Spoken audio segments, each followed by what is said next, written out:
Alright, Gorehounds and Retro Geeks, it's me, Dale, Tom, and BC back for another dose of Midnight Madness.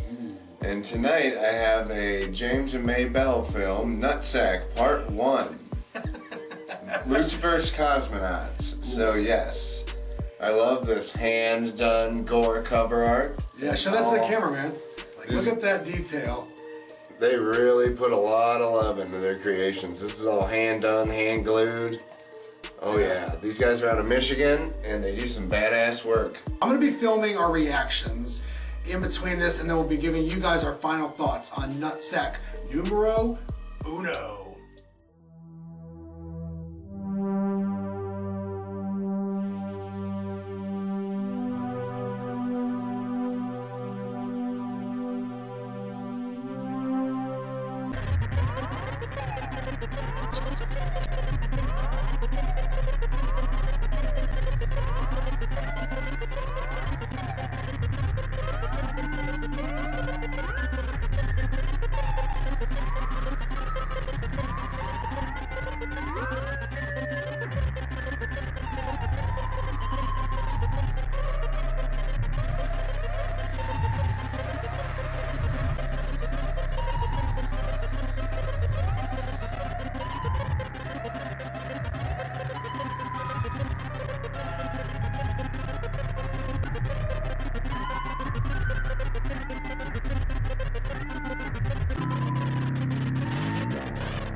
Shit.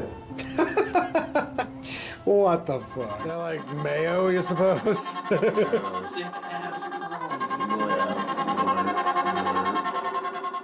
Oh, there's an Armitage too. Oh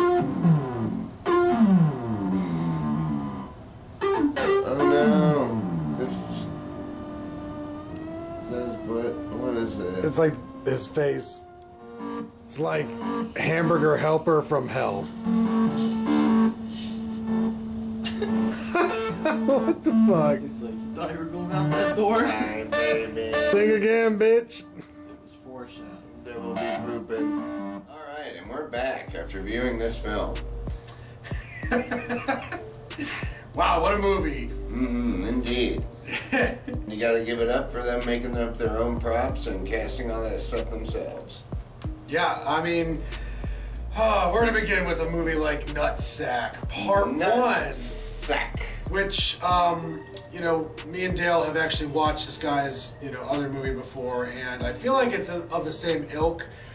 This is definitely an independent, low-budget affair, and it's very specific. This is the type of thing that you don't just throw on for any old audience member. This is a movie that revels in a very specific subgenre of filmed on video, type of horror movies, you know what I'm saying? So if you're not really, coming from that angle, if you can't really appreciate, low budget, cinema where it's like very do-it-yourself, very hands-on, like this is definitely not a studio release. So understanding that perspective, and I gotta give it credit. I think the guy, really pulls off some strange sequences.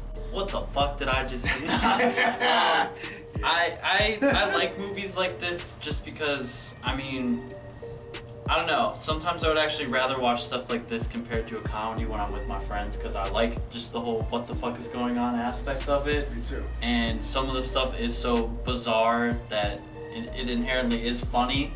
Whether that's the point, I don't know, but it makes me laugh. And that's not a bad thing.